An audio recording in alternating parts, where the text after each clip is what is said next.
여러분, 제가 먼저 여러분께 어떤 질문을 드리려고 합니다. 우리가 성경을 하면 구약 성경이 있고 신약 성경이 있습니다.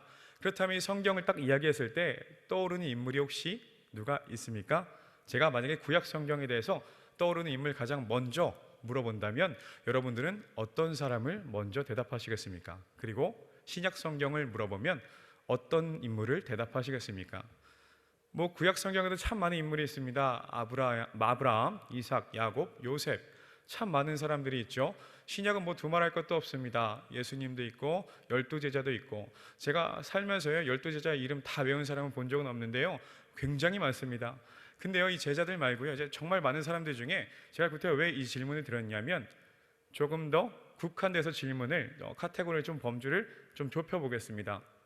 만약에 이 성경에 우리와 닮은 사람을 좀 한번 꼽으라고 한다면 구약 성경에서는 여러분 누구를 꼽으시겠습니까? 그리고 더 나아가서 신약 성경에서는 여러분 누구를 꼽으시겠습니까? 분명 각자의 대답이 있을 거예요. 한번 생각해 보시면 좋을 것 같아서 질문을 드렸습니다. 제가 생각을 해봤을 때 구약 성경에서는 저는 다윗이 떠올랐습니다. 그리고 신약 성경에서는요 베드로가 떠올랐습니다. 분명히 이 두 인물을 제가 말씀드리자마자 라는 어떤 감탄사가 나오실 거예요. 분명히 두 인물은 공통점이 있습니다. 어떤 공통점이 있을까요?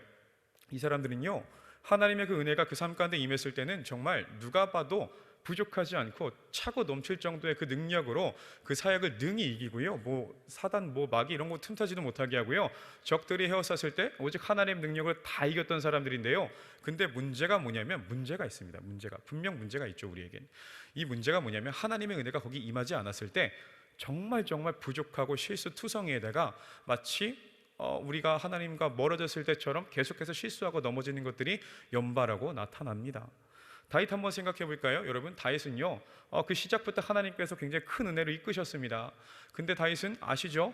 자기 부하의 아내를 탐해서 여러 가지 실수도 했지만요, 그 가운데 살아가면서 모든 날에 하나님 은혜를 구하는 것 같다가도 때로는 자기의 의가 너무 드러나죠. 자기의 의가 너무너무 드러나서 실수합니다. 그리고 넘어집니다. 심지어 실수하고 넘어진 다음에 하나님께 그냥 죄송하다고 회개하면 될 텐데 때로는 막 따져요. 뭐라고 따지냐면, 아니 하나님, 나를 둘러싼 적이 이렇게 있는데 하나님 어디 계십니까? 하나님 지금 어디 계시냐고. 저 이렇게 힘든데 하나님 어디 계시냐고. 근데 태세전환 진짜 빠르죠. 열심히 따지고 기도하다가 하나님이 다시 은혜를 주셨다고, 하나님이 이곳 가운데 임하였다고, 하나님 죄송하다고, 이렇게 기도하면서 다윗은 흔들거리면서도 분명한 것은 그 목적을 나아갈 때 중심을 잃지는 않습니다. 그렇다면 베드로, 제가 오늘 사실은 이 인물에 대해서 한번 이야기를 해보려고 합니다. 오늘 본문의 제목은요, 제가 이제 말씀해 드릴게요. 복음을 심고 기도로 가꾸니 기적이 맺힌다 라는 제목으로 여러분과 함께 말씀을 나눌 때에요, 저는 이 베드로에 대한 인물에 대해서 중심을 두고 이야기를 하려고 합니다.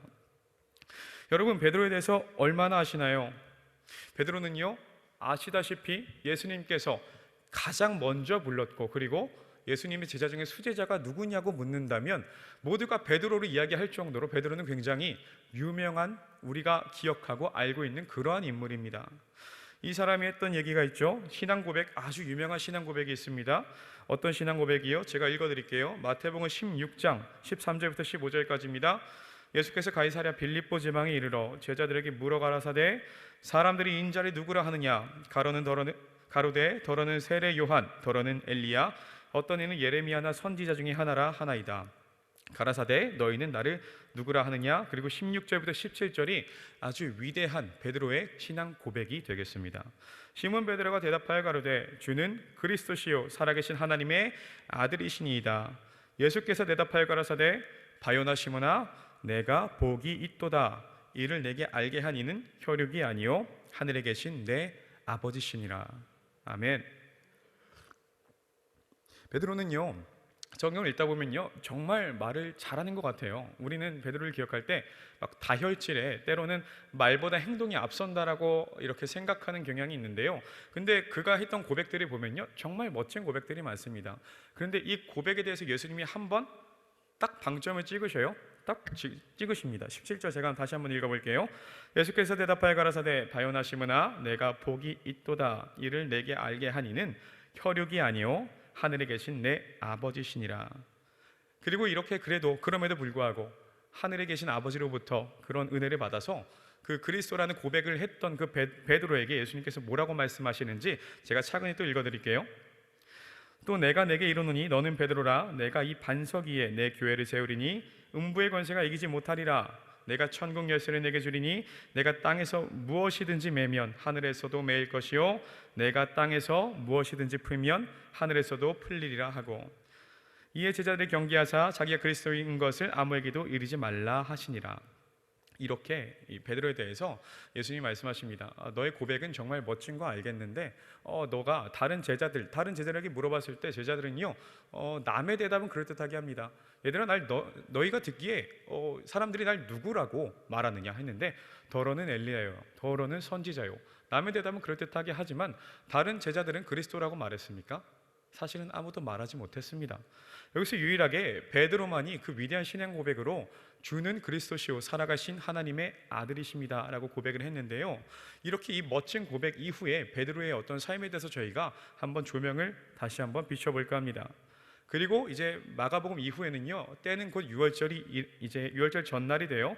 그리고 예수님께서는요 제자들 다 부르시고 그리고 마지막 만찬을 이제 준비하십니다.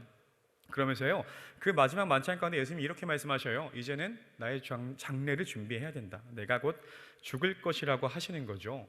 그래서 제자들은요 받아들일 수 없었습니다. 아시죠? 그들이 바랬던 것은 예수님이라는 강력한 카리스마 있는 지도자가 나타나서 우리를 압제하고 억제하는 이 로마로부터 그들을 그 강력한 힘으로 깨부수고 그리고 우리를 승리케 하시게 할 거라고 믿었던 그런 제자들이 예수님께서 이전과는 본 적 없던 어떤 초연한 모습, 어떤 걸 초월한 모습으로 하시는 말씀이 절대 와닿지가 않는 거예요. 이게 무슨 말인지 이해가 안 되는 거죠. 그래서 예수님이 차근히 그들에게 설명하십니다. 마가복음 14장부터의 말씀이에요. 예수님께서 제자들에게 이르시되 너희가 다 나를 버리리라. 이는 기록된 바 내가 목자를 치리니 양들이 흩어지리라 하였느니라. 그러나 내가 살아난 후 너희보다 먼저 갈릴리로 가리라. 이렇게 말씀하셔요. 아주 엄중한 상황입니다. 예수님께서 그 제자들이 예수님 그렇게 바라보고 예수님만 믿고 따랐던 그 상황에서요 그들에게 이렇게 말을 하니까 그들이 흔들려요. 이게 믿을 수가 없는 거죠. 근데 이제 먼저 이렇게 말씀을 하신 거죠. 너희가 나를 다 버릴 거야. 다 버릴 거다. 그런데 내가 살아나서 갈릴리로 갈 거야. 이렇게 말씀을 하시죠. 이 제자들이 문제가 뭐냐면 살아나서 갈릴리로 가겠다라는 말은 듣지도 못합니다. 왜 그럴까요? 내가 믿었던 그 사람이 죽을 거라고 1차적으로 충격 한번 빡 맞아요. 왜 죽지? 왜 죽을까? 근데 2차적으로 또 한번 빡 때려요. 근데 내가 왜 버려?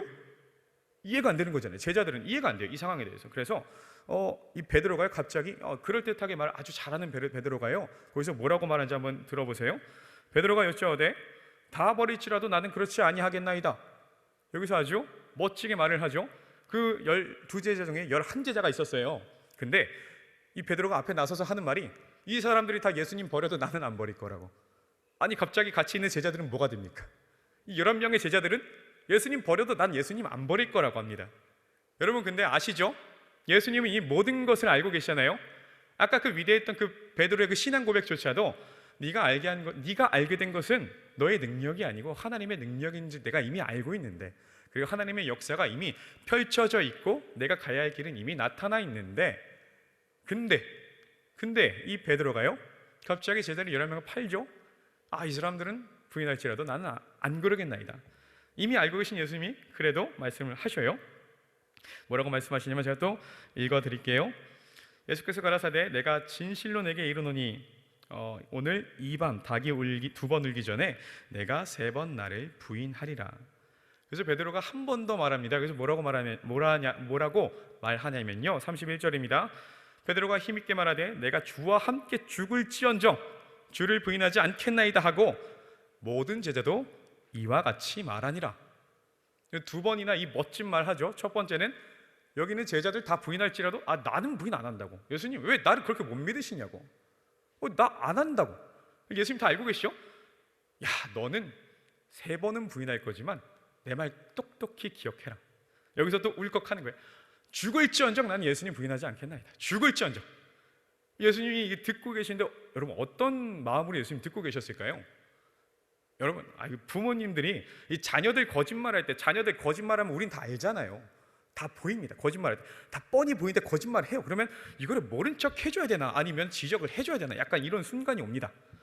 약간 그렇게 비유하자면 그 정도까지는 아니어도 그 베드로의 그 이야기를 들으면서 예수님은 비슷한 심정이지 않으셨을까요? 다 알면서도. 그러면서도 예수님은요, 그럼에도 이 베드로가 이 시간을 통해서 더욱더 성장하실 걸 아셨습니다.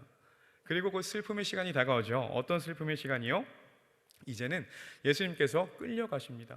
어디로 가냐면 대제사장의 뒤뜰로 가시죠. 뭐 어디 아주 그 제대로 딱 잡힌 어떤 행정구역에 가서 그 판사 앞에 가가지고 어떤 판단을 받는 것이 아니라요, 그 새벽 밤에 가서 대제사장 집 뒤뜰에 가서 아무것도 그 나의 편도 없고 뭐 제대로 뭐 갖춰진 것도 하나 없이 갑자기 이렇게 끌려가가지고 거기서 섭니다. 잡혀가서 섭니다. 그 당황스러운 상황에서 베드로는 예수님 잡혀가는 거 보면서 뒤따라가요.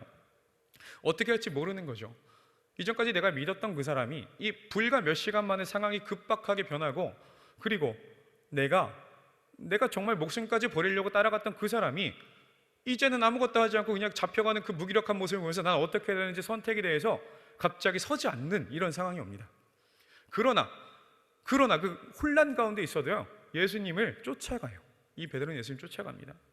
그러면서 그 상황을 계속해서 지켜보는데요, 여기서 이제 또 뒷내용이 있습니다. 대제사장의 비자가요, 그 베드로를 보면서 알아요. 이 사람 예수님과 같이 있었던 사람 아니냐고. 그래서 베드로가 그러죠. 무슨 소리냐? 아니다. 그러냐? 한 번 또 지나갑니다. 두 번째 물어봐요. 아무리 봐도 너는 예수와 함께 있었던 사람 같은데. 근데 여기서 이제 베드로가 그러죠. 여기서 밀리면은 이게 긍정이 되잖아요. 약간 불같이 화를 내요. 무슨 소리냐고. 난 예수라는 사람 모른다. 뭔 소리냐? 그래? 근데 아닌 것 같은데 또 그래요. 아니라고 하는데요, 그 순간 어디서 무슨 소리가 들리죠? 우리는 다 아는 이야기죠. 그 순간 저쪽 끝에서 갑자기 닭이 우는 소리가 들려옵니다. 그 격렬하게 하나님의 그 신앙 고백 멋지게 하고, 격렬하게 저들이 다 버릴지라도 나는 안 버리겠다고, 내가 심지어 죽을지라도 하나님의 이름, 하나님 우리 예수님 안 버리겠다고 그렇게 했는데, 그 이야기 하신 거, 너는 날 버릴 거야, 세 번이나 부인할 거야, 그것도 믿을 수 없었죠. 근데 닭이 울자마자 베드로는 아주 큰 충격에 빠집니다. 너무너무 슬프죠. 이 일련의 사건을 통해서 우리가 무엇을 알 수 있습니까? 차라리 말이나 안 했으면, 말이라도 그렇게 하지나 말지. 왜 그렇게 말을 했을까요? 여러분, 제가 얼마 전에 결혼했는데요, 그 결혼한 아내가 처갓집에서 키우던 강아지가 있습니다. 강아지 이름이 박달재예요. 이름이 달재인데, 이 녀석이, 여러분 강아지 키우시는 분들 다 아실 겁니다. 강아지가 정말 사람 말을 잘 알아듣는데, 유독 잘 알아듣는 두 단어가 있습니다. 첫 번째는 목욕이고요, 두 번째는 산책입니다. 이제 목욕을 하자 그러면 내내 말을 알아듣는 것 같은 이 녀석이 갑자기 사람 말을 이해 못하는 척하면서 침대 밑으로 도망가요. 쭉 도망갑니다. 두 번째 산책입니다. 이제 이 작은 집, 개들에게는 굉장히 작잖아요. 그 활동성이 있으니까 그 집에서 있는데, 이제 산책을 가자니까 신나는 거죠. 얼마나 신나냐면 똥을 쌀 수 있으니까 똥 쌀 준비를 하면서 신난 거예요, 이 녀석이. 근데 어느 날 아내가 이제 산책을 가자고 얘기했어요. 달째가 신난 거죠. 이제 막 춤을 춥니다. 근데 밖을 보니까 비가 와요. 그러면 산책 우리가 못 가잖아요.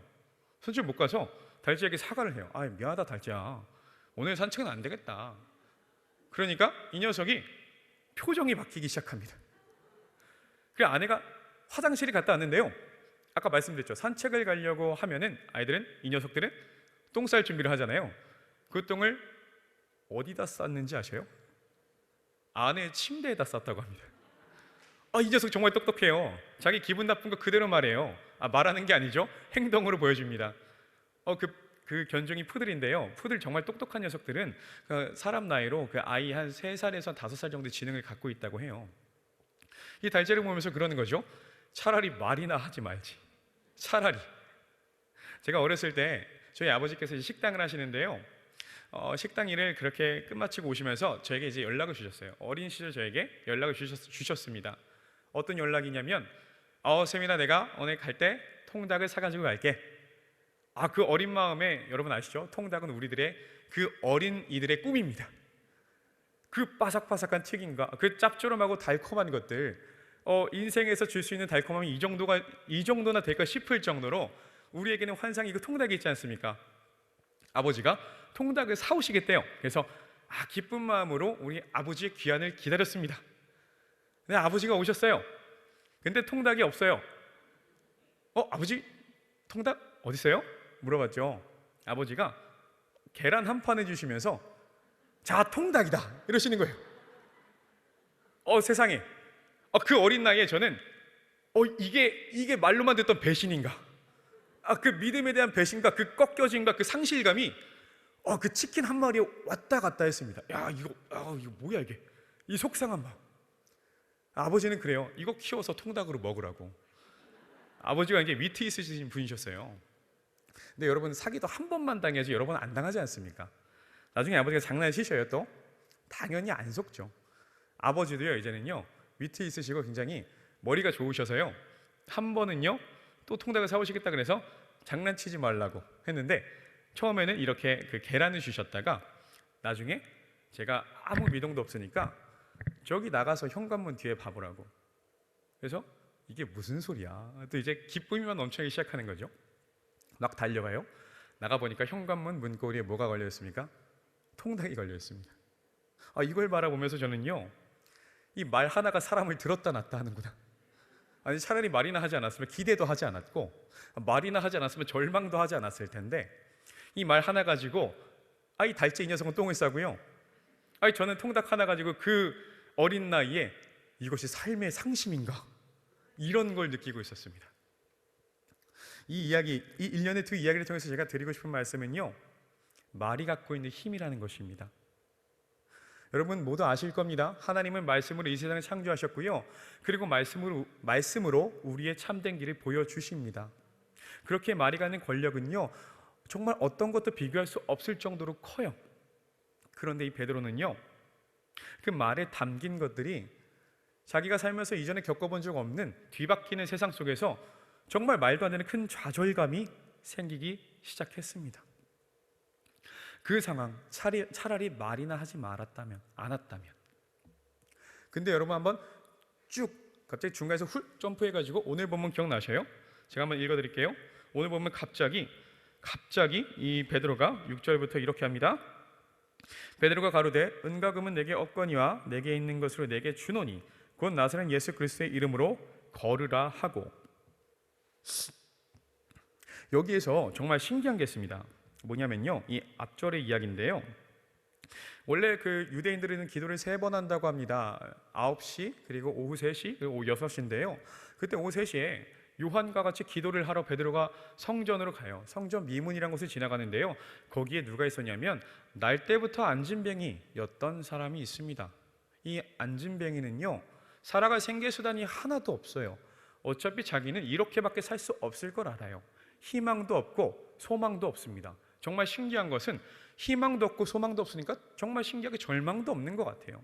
그래서 이 사람이 정말 공허한 눈빛으로 그냥 그 성전 그 시간에 기도하러 가장 많은 사람들이 다닐 만한 그 시간에 앞에서 구걸을 합니다. 지나가다가 내가 좀 보이고 좀 눈에 걸리면 돈이라도 좀 줍쇼, 이런 느낌으로 그 자리에서 앉아서 그냥 계속 허망하게 사람들이 쳐다보고 손을 내밀고 있어요. 그러한 상황입니다. 베드로와 요한이 성전에 들어가려 함을 보고 이 사람이 구걸을 합니다. 근데요, 베드로가 요한으로 더불어 주목하여 가로되 우리를 보라 하니, 그 사람이 갑자기 너 우리를 봐라 해요.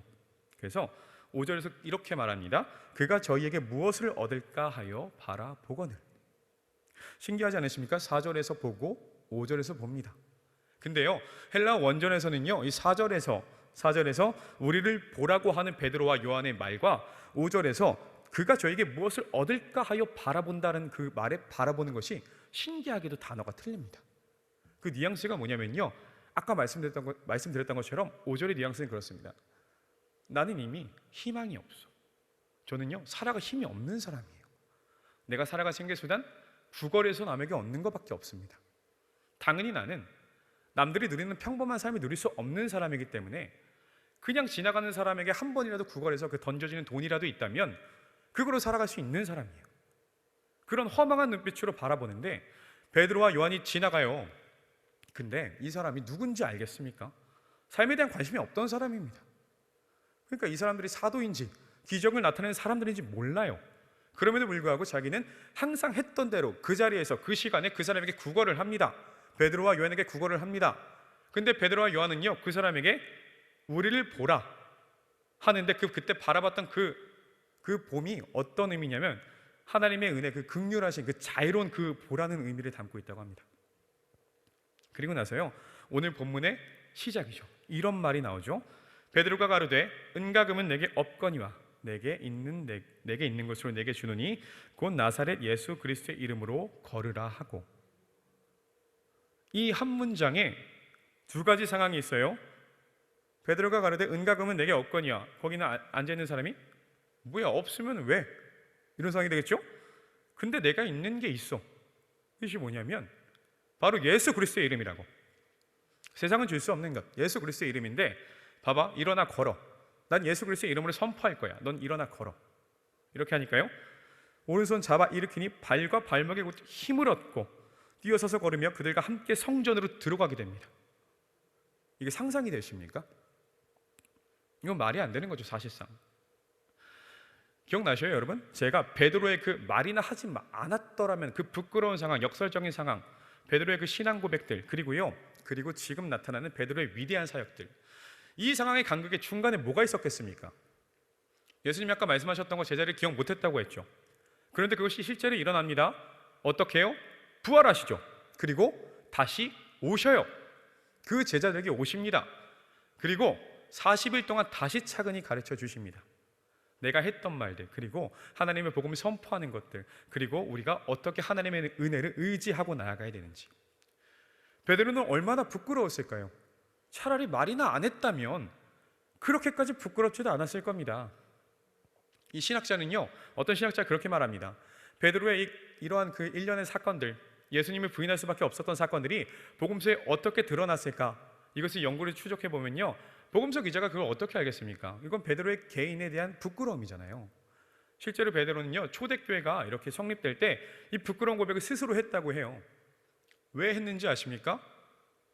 너무너무 부끄러운 상황인데요, 이 부끄러운 상황을 통해서 하나님께서 더 큰 은혜로 나를 일으켜 세우셨고 하나님께서 나를 써주심에 따라서 이 부끄러운 사람이 하나님의 종으로서 나아간다고. 그래서 그렇게 고백을 합니다. 우리는 때로는 신앙생활을 하면서 우리의 부끄러운 것들 비추지 못해요. 사실은 부끄럽죠. 그런데 베드로는 한 발짝 더 나아갑니다. 이 부끄러운 상황을 통해서요, 나는 온전히 바로 설 수 있었다고. 베드로는 이렇게 고백합니다. 그래서 베드로는 예수님께서 40일 동안 가르치시고, 그리고 뭐라고 말씀하셨죠? 내가 약속한 성령을 내게 준다고 기도하라고 할 때 모두가 모여서 마가의 다락방에서 기도합니다. 그리고 나서 열흘이 지났을 때 어떤 게 옵니까? 예수님께서 약속하신 성령이 그곳 가운데 임합니다. 만약에 기도하지 않았다면 성령이 오셨을까요? 오시지 않았을 것입니다. 오늘 본문의 제목 기억나십니까? 복음을 심고 기도로 가꾸니 기적이 맺힌다. 사실 베드로가 할 수 있는 거 하나도 없었습니다. 아무것도 없었죠. 유일하게 할 수 있는 것 오직 기도밖에 없었습니다. 베드로는요, 다시는 똑같은 실수를 하지 않기 위해서 뜨겁고 간절하게 기도합니다. 하나님께 간구합니다. 예수님의 가르침을 기억합니다. 잊지 않으려고 노력합니다. 내가 예수님의 자녀로서, 또한 예수님의 그 종으로서, 예수님의 그 부르심 받은 종으로서 나아갈 때에요, 부족하지 않으려고 더욱더 노력합니다. 그 말씀의 가르침에 내가 어긋나지 않기 위해서 더욱 노력합니다. 차라리 말이나 하지 말았다면, 이 상황이 말이나 하지 않았다면 이 부끄러운 이 상황들이 도리어 발판이 되고 도리어 역설적인 이 베드로의 고백이 됩니다. 이 시간들 베드로에겐 충분히 필요한 시간이죠. 그리고요, 또한 우리에게도 필요한 시간입니다. 베드로는 철저히 믿었습니다. 그리스도 그 이름에 있는 능력을 말입니다. 믿음은 흔들리지 않습니다. 더 이상 예수님을 부인하던 그가 아니었습니다. 심겨진 복음은 기도로 가꿔야 비로소 기적이 맺히기 시작합니다. 오늘 제목 다시 한번 기억해 볼까요? 복음을 심고 기도로 가꾸니 기적이 맺힌다입니다. 제가 이걸 조금만 더 풀어서 설명해 드릴게요. 주님께서 복음을 심으시고, 그리고 우리가 기도로 가꾸니, 그리고 우리의 삶에 기적이 맺힌다. 우리에게 심겨진 그 복음을요, 그리고 그 그리스도의 그 이름을 절대로 잊지 마시고 부여잡으시기 소망합니다. 그리고 그 복음의 열매가 맺힐 수 있도록 더욱 뜨겁게 기도하셔야 합니다. 우리가 기도할 때요, 때로는 우리를 위해서도 당연히 우리를 위해서도 기도해야 되겠지만 또 있죠, 우리의 자녀들을 위해서. 제가 아이들한테 가르칠 때 그래요. 아이들을 위해서 기도하는 사람은 정말 많습니다. 선생님들, 목사님, 전도사님, 부모님들 얼마나 열심히 기도합니까? 근데 문제가 뭔지 아셔요? 본인이 기도하지 않는다면, 아니 축복받을 게 이렇게 널려 있는데, 이만큼 널려 있는데 본인이 받지 못하면 이 복음 다 어디로 가겠습니까? 이 은혜 다 어디로 가겠습니까? 자녀들이 기도하지 않는데 부모님이 기도한다고 이게 될 것 같으셔요? 안 돼요. 부모님만 기도하면 절대 이루어지지 않습니다. 그래서 우리는 가르쳐야 합니다. 어떻게 하냐면요, 함께 기도하자고. 함께 기도하자고. 너의 복음, 너의 그 은혜, 너의 그 기쁨, 너의 그 충만한 것들, 하나님께서 주시고자 하는 그 큰 복들이 너에게 임했는데 왜 받질 못하냐고 간절히 간구하셔야 됩니다. 우리 자녀들이 이미 복음을 심겨줬어요. 예수 그리스도의 그 이름은요, 우리에게 있습니다. 여러분 믿으십니까? 예수 그리스도는요, 우리 삶을 바꾸실 만한 능력이 있으신 분이십니다. 근데 왜 그 이름을 부여잡지 않으십니까? 왜 그 이름을 자녀들에게 선포하지 않으십니까? 제가 때로는 전도를 할 때요, 드는 두려운 마음들이 있습니다. 내가 생각해도 말이 안 되는 거예요. 예수님의 기적들은요, 말이 안 돼요. 근데 우리는 전도를 할 때 말로 해야 되잖아요. 근데 이게 말로 해서 어차피 안 된단 말이에요. 그러면 할 수 있을까요? 신기하게도 할 수 있습니다. 하나님의 말씀이 선포되는 그 순간부터 하나님의 말씀이 생명을 가지고 움직이기 시작하기 때문에 가능합니다. 오늘 이 순간 예배에 나와서 우리가 함께 기도할 텐데요, 기도할 때 우리에게 심겨진 그 예수 그리스도의 이름을 꼭 붙잡고, 그리고 기도로 가꾸시고 또한 믿음으로 선포하시며 우리 삶 가운데 기적이 맺힐 수 있도록 간절히 간구하며 나아가는 우리가 되기를 간절히 소망합니다. 기도하겠습니다. 사랑과 은혜가 충만하신 주님, 주님께서 사랑하시는 자녀들이 이곳 가운데 나와서 하나님의 이름을 외칩니다. 주의 전에 나와서 하나님의 얼굴을 찾습니다. 주님, 우리가 주님의 자녀로서 살아가는 모든 날들이 주님의 은혜였음을 고백합니다. 하나님께서 함께 하심으로 우리는 능히 이 모든 것들을 이기고 나갈 수 있습니다. 주님께서 주시는 그 은혜와 복음으로 하여금 이 세상 가운데 담대히 하나님의 그 이름을 선포하고 복음을 선포하며 우리를 힘들게 하는 모든 것들 능히 이길 수 있도록 하나님 능력을 더하여 주시옵소서. 주님께서 함께 하시고 주장하여 주시고 이끌어가 주실 줄 믿습니다. 주님, 이 순간 가운데 간절히 간구하는 모든 영혼들 하나님 그 기도 제목 가운데 응답하여 주시고, 또한 자녀들 함께 기도할 때 더욱더 뜨거운 성령의 불이 충만하게 임하게 하여 주시옵소서. 하나님, 더욱더 뜨겁고 간절하게 기도합니다. 하나님, 합력하여 선을 이루는 이 귀한 시간 가운데 응답하여 주시고 역사하여 주시옵소서. 이 모든 말씀 주님의 이름으로 간절히 기도드렸습니다. 아멘.